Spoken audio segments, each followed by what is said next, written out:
മകളെ, ജെറുസലേം വചന കൂടാരത്തിൽ നിന്നും 3 മിനിറ്റ്, വെറും 3 മിനിറ്റ് പ്രാർത്ഥനയ്ക്കായി ഒത്തിരിയേറെ ദാഹത്തോടെ ധാരാളം മക്കൾ ഒരുമിച്ച് ചേർന്നിരിക്കുകയാണ്. നിങ്ങളുടെ നിയോഗങ്ങളും നിങ്ങളുടെ സങ്കടങ്ങളും പ്രാർത്ഥനകളൊക്കെ അച്ഛൻ അറിയുന്നുണ്ട്, പ്രാർത്ഥിക്കുന്നുണ്ട്, ഈശോയ്ക്ക് സമർപ്പിക്കുന്നുണ്ട്. ഈ ആധുനിക കാലഘട്ടത്തിലെ ജനഹൃദയങ്ങളെ മാറ്റിമറിച്ച പ്രാർത്ഥനയാണ് കരുണയുടെ പ്രാർത്ഥന. അതിൻ്റെ ഉറവിടം വിശുദ്ധയായിരിക്കുന്ന സിസ്റ്റർ ഫൗസ്റ്റീനായിലൂടെയാണ്. ഫൗസ്റ്റീന പുണ്യവതി നമുക്ക് തരുന്ന വചനം ഒന്ന് കേട്ടേൻ. സുഭാഷിത പുസ്തകം 3-ാം അധ്യായം 3-ാം വാക്യം: കരുണയും വിശ്വസ്തതയും നിന്നെ പിരിയാതിരിക്കട്ടെ, അവയെ നിന്റെ കഴുത്തിൽ ധരിക്കുക, ഹൃദയ ഫലകത്തിൽ രേഖപ്പെടുത്തുകയും ചെയ്യുക. കരുണയും വിശ്വസ്തതയും മുഖമുദ്രയാക്കി മാറ്റിയ ഒരു മഹാവിശുദ്ധയാണ് വിശുദ്ധ ഫൗസ്റ്റീന പുണ്യവതി. സിസ്റ്റർ ഫൗസ്റ്റീന എന്താണ് മഠത്തിൽ ചെയ്തുകൊണ്ടിരുന്നത്?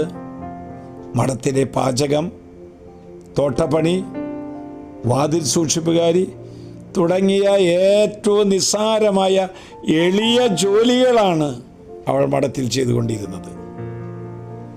ഈശോ ഒരിക്കൽ പറഞ്ഞു, എത്രയോ കാലം നിന്നെ കാത്തിരുന്നിട്ടാണ് ഈ കരുണയുടെ സന്ദേശം സംവഹിക്കുവാൻ നിന്നെ ഞാൻ കണ്ടെത്തിയതെന്നറിയാമോ?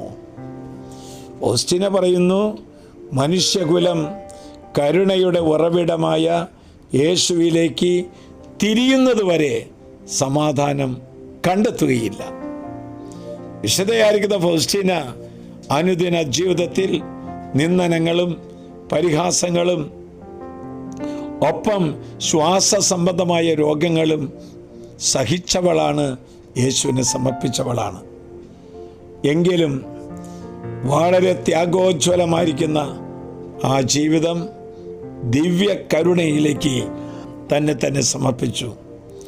ഒരു ദിവസം ദൈവകരുണ ലഭിക്കില്ല എന്ന് ചിന്തിച്ചിരുന്ന പാപികൾക്ക് വേണ്ടി മധ്യസ്ഥ പ്രാർത്ഥന നടത്തി വരുമ്പോൾ ഈശോ വിശുദ്ധയായിരിക്കുന്ന ഫൗസ്റ്റീനോട് പറഞ്ഞു, നീ ചെയ്തത് ഇന്ന് എനിക്ക് വലിയ സന്തോഷം നൽകി. പ്രിയപ്പെട്ടവരെ, കരുണയ്ക്കായി പ്രാർത്ഥിക്കുമ്പോൾ നമ്മുടെ ഹൃദയങ്ങളിലും ജീവിതങ്ങളിലും വലിയ സന്തോഷമുണ്ടാകും. ഫൗസ്റ്റീൻ എന്ന വാക്കിൻ്റെ അർത്ഥം അറിയാമോ? അനുഗ്രഹീത, ഭാഗ്യവതി എന്ന്. കുശിനി ജോലി നോക്കിയിരുന്ന, പാചക ജോലി നോക്കിയിരുന്ന ഫൗസ്റ്റീനയിലൂടെയാണ് കരുണയുടെ പ്രാർത്ഥന ലോകം മുഴുവനും എത്തിച്ചേരാനിടയായത്. ക്ലോക്കിൽ 3 മണി അടിക്കുമ്പോൾ ദിവസത്തിൽ എവിടെയാണെങ്കിലും മുട്ടുകുത്തി പ്രാർത്ഥിച്ചാൽ കരുണയുടെ കടലിൽ മുക്കിയെടുത്ത് നമ്മെയും വിശുദ്ധരാക്കി തീർക്കും. ദിവസത്തിൽ ഒരു ദിവസം കരുണയ്ക്കായി പ്രാർത്ഥിക്കാൻ സാധിക്കുമോ? കുടുംബാംഗങ്ങൾ ഒരുമിച്ച് ചേർന്ന് മരിച്ചവർക്ക് വേണ്ടി കരുണയുടെ പ്രാർത്ഥന ചെല്ലാൻ ഞാനും തയ്യാറാകട്ടെ. ആശ്വാസപ്രദമായ രാത്രി, പ്രതീക്ഷാ നിർഭരമായ പ്രഭാതം, സൽപ്രവർത്തികൾ നിറഞ്ഞ ദിവസം നൽകി നമ്മെ അനുഗ്രഹിക്കട്ടെ. ഇതാ ഫൗസ്റ്റീന പുണ്യവതി കരുണയുടെ ചഷകമായി നിന്റെ മുമ്പിൽ.